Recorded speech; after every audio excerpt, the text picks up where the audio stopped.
Hello दोस्तों, नमस्कार। SM किसी चैनल में मैं आप सभी लोगों का दिल से बहुत बहुत स्वागत करता हूँ। दोस्तों, जैसे कि पता ही है कि आज के दिन जो कैमरा था वो किधर था, अमेरिका और ईरान के वॉर की ओर, कि वॉर रुकेगी या फिर और एस्केलेट होगी। और फिलहाल तो हम सभी लोगों को पता ही है कि एटलीस्ट 2 हफ्ते का सीज फायर हो चुका है। सो ये खबर के ऊपर ही हर किसी का फोकस था, बट जैसे मैंने आप लोगों को बताया दोस्तों, एक और इम्पॉर्टेंट खबर हम लोग को आज के दिन देखने को यहाँ पे मिलने वाली है, जो ऑलरेडी सामने यहाँ पे आ चुके हैं ड्यूरिंग द मार्केट। कौन सी? यस, आरबीआई की मॉनेटरी पॉलिसी।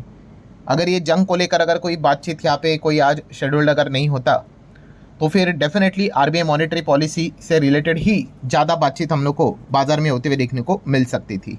एंड अगर देखा गया दोस्तों, तो जो आरबीआई गवर्नर है, लिटरली दोस्तों उनके स्पीच में काफ़ी ज़्यादा चिंता नज़र आई। इनफैक्ट उन्होंने बहुत सारे वार्निंग वाले पॉइंट्स भी सामने रखे हुए हैं। चले दोस्तों, आरबीआई गवर्नर ने एग्जैक्टली ऐसा क्या क्या बोला है। देखो, आज के दिन बाजार का माहौल सीज फायर की न्यूज़ के चलते मतलब एकदम ज़बरदस्त रहा, वरना अगर देखा गया तो लिटरली यहाँ पे आज के दिन बाजार जोरदार गिर भी सकता था। इतने ज़्यादा नेगेटिव पॉइंट्स आरबीआई गवर्नर की ओर से हम लोग को देखने को मिले हैं। एग्जैक्टली क्या क्या बातें उन्होंने सामने रखी हुई है, उसी को हाईलाइट्स के फॉर्म में फटाफट कवर करने की कोशिश करेंगे। तो स्टार्ट करेंगे सबसे पहले इंटरेस्ट रेट कट के बारे में। क्या कोई इंटरेस्ट रेट कट हुआ? नहीं। हम हर किसी को पता था कि रेट कट तो यहाँ पे नहीं होगा। आप यहाँ पे देख सकते हो जो 5.25 रेपो रेट था वही अनचेंज यहाँ पे रहा है। देन सेकेंड पॉइंट कौन सा हम ध्यान में रखते हैं? पॉलिसी का स्टैंस। तो पहले क्या था? न्यूट्रल। अभी क्या हो गया है? अगेन मेंटेन, न्यूट्रल स्टैंस को ही मेंटेन किया है, कोई बदलाव नहीं। देन तीसरा पॉइंट, एस्टिमेट्स। किस चीज़ को लेकर? Inflation as well as GDP. Inflation की अगर हम बात करें तो यहाँ पे फोरकास्टिंग में हम लोग को बदलाव होते हुए देखने को यहाँ पे मिला है। तो ये ओल्ड एस्टिमेट्स है, FY27 का पूरा एस्टिमेट नहीं दिया था, इस वक्त न्यू एस्टिमेट दिया जा चुका है, वो है 4.6%। Then Q1, Q2, Q3, Q4 का इन्फ्लेशन कितना है, ये भी डेटा यहाँ पे दिया जा चुका है। पहले बताया था 4.4, अब उसको चेंज करके 4 कर दिया है। पर बाद में अगर आप देखोगे Q2 का जो एस्टिमेट था वो यहाँ पे बढ़ाया जा चुका है। एंड देन उसके बाद 5.2, 4.7। मतलब क्या है दोस्तों, लेटर ऑन स्टेज FY27 की अगर बात कर ले, बाद में हम लोग को इन्फ्लेशन बढ़ते हुए देखने को मिल सकता है। ये आरबीआई के ही खुद के फोरकास्टिंग से हमें एक अंदाज़ा यहाँ पे आ जाता है। ऐसा नहीं होता है कि जंग यहाँ पे हो रही है, इस चीज़ के चलते जो इम्पैक्ट रहेगा वो कल ही आएगा, तुरंत आएगा नहीं, टाइम लगता है।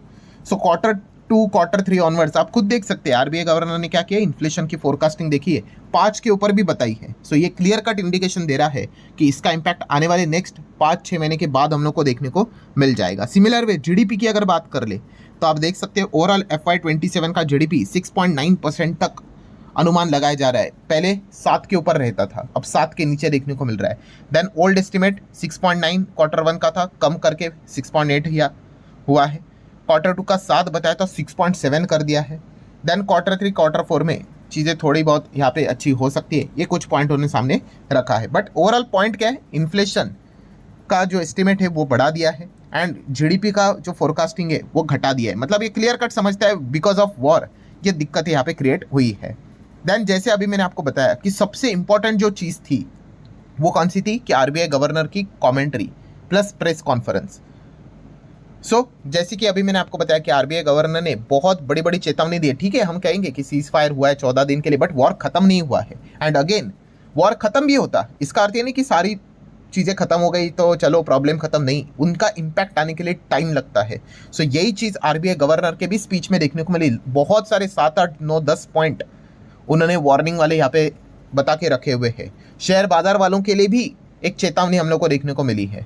मतलब अलग अलग चीज़ों को कवर करेंगे। जैसे कि उन्होंने बताया कि मिडल ईस्ट की जो जंग है वो काफ़ी यहाँ पे आने वाले समय में इम्पैक्ट डालने वाली है हमारे इंडियन इकोनॉमी के ऊपर। और इम्पैक्ट क्या होता है, पॉजिटिव होता है, नेगेटिव भी होता है। तो साफ साफ बात है दोस्तों, नेगेटिव इम्पैक्ट ही देखने को मिलेगा, जो कि फोरकास्टिंग में भी हम लोगों ने देखा ना कि इन्फ्लेशन बढ़ने का खतरा है, जीडीपी घटने का भी खतरा है।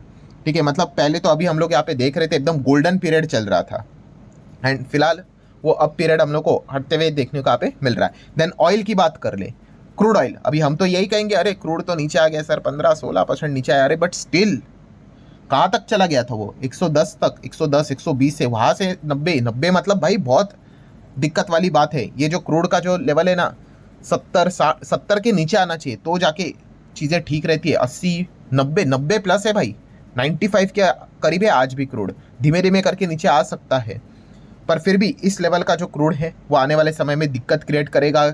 प्लस गैस की अगर हम लोग बात कर ले, उससे रिलेटेड दिक्कत हम लोग को देखने को यहाँ पे मिल रही है। पेट्रोल डीजल के दाम भी बढ़ सकते हैं, अभी तक बढ़े क्यों नहीं है हर किसी को पता ही है, इलेक्शन का माहौल है।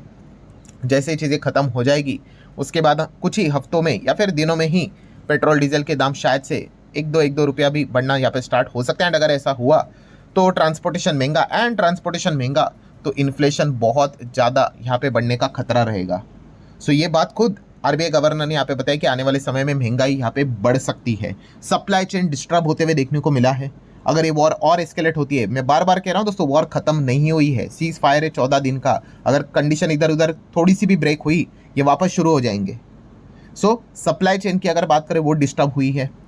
सप्लाई चेन डिस्टर्ब होना मतलब बहुत सारे बिजनेस का कॉस्ट यहाँ पे बढ़ना, रॉ मटेरियल महंगा होते हुए देखने को मिलना, एंड अल्टीमेटली चीज़ें और ज़्यादा महंगी होते हुए देखने को मिलने वाली है। प्लस इंटायर ग्लोबल लेवल पे अगर हम बात कर ले, ग्लोबल लेवल की जो ग्रोथ होती है वो हम लोग को नीचे जाते हुए देखने को मिल रही है।